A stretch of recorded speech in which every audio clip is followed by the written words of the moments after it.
In 1910, when Malinowski began to study anthropology, it was the Australian Aborigines that were under particular scrutiny.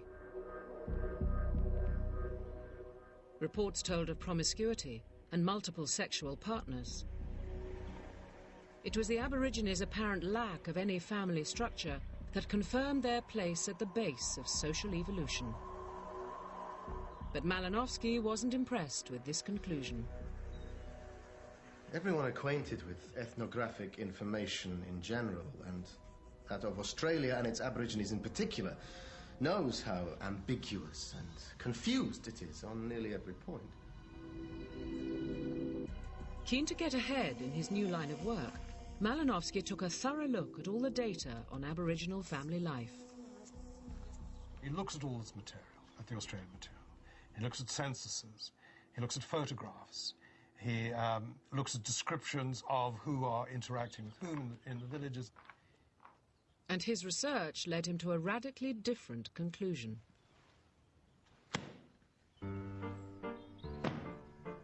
He says, well, look, whatever these people are telling you, it's quite clear that they are living in something very much like what we would call families.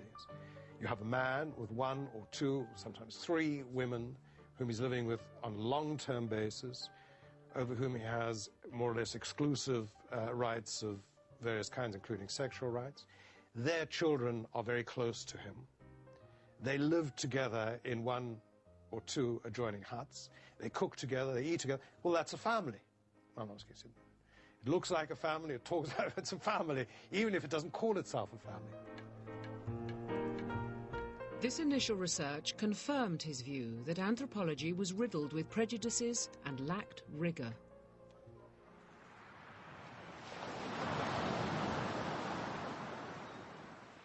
Malinowski was one of those who concluded that anthropology needed a strong dose of scientific discipline.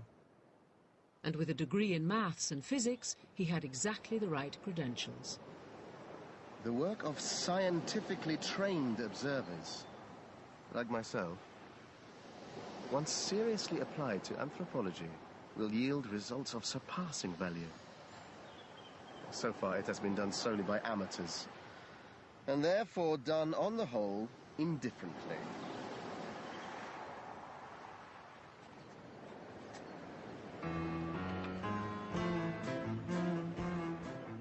Not only was Malinowski a scientist, but his peculiarly obsessive personality was ideally suited to the task ahead.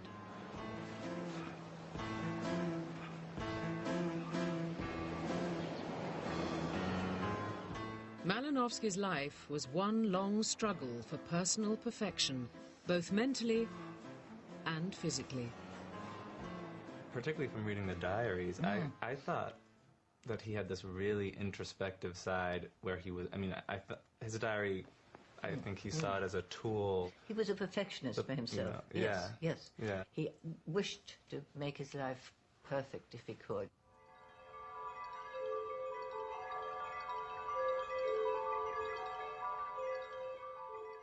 He meticulously scrutinized every aspect of himself.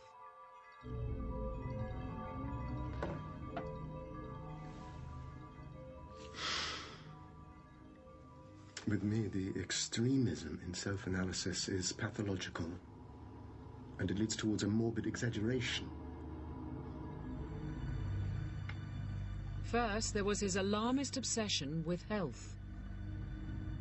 He's such a hypochondriac. Pill bottles everywhere. Do you think that comes from being sick as a child? I think he was a born hypochondriac, perhaps is the wrong word, but it's possible. You know, he's obviously a sensitive being, you know.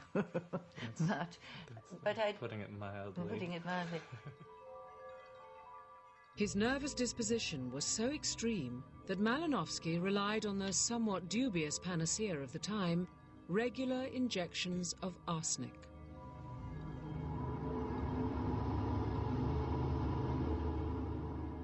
There were also the intricacies of Malinowski's complex mind. There is a craving in me for the sensational, for the abnormal. I suspect ill of others. and imagine dreadful possibilities. He says on one occasion in his diary is, I have a fear of pointed objects. Stickophobia, I call it. And fur, he didn't like touching fur coats or anything like that. Velvet and anything slippery, mud. Several times a day he'd rub his hands with hot water and soap. In short, I suffer from a mania of paranoia and persecution.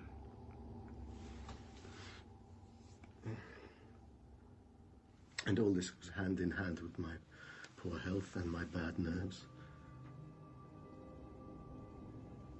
Though perhaps the one feeds upon the other. Malinowski's obsessive analysis of himself, combined with his scientific mind, would make him the man that could change anthropology.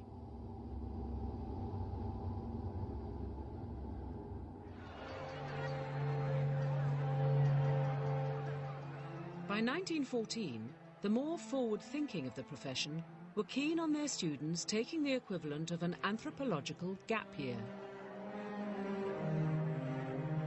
For Malinowski, this consisted of a grand tour of Australia and its remote territories.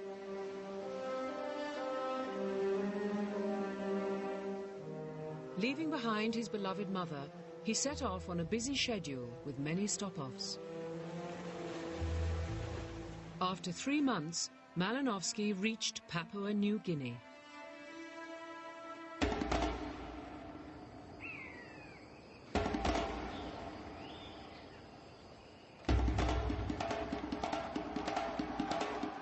Even today, it is a wild-looking land of jungle, swamp, and mysterious cultures.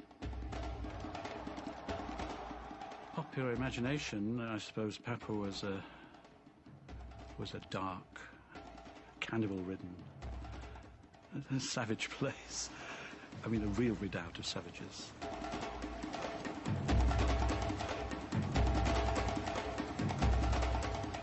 The government was always saying how difficult it was, to pacify this place. Travel writers were reporting on it as being a rather malaria-ridden, unhealthy place for Europeans, but fascinating with these colourful customs and colourful natives.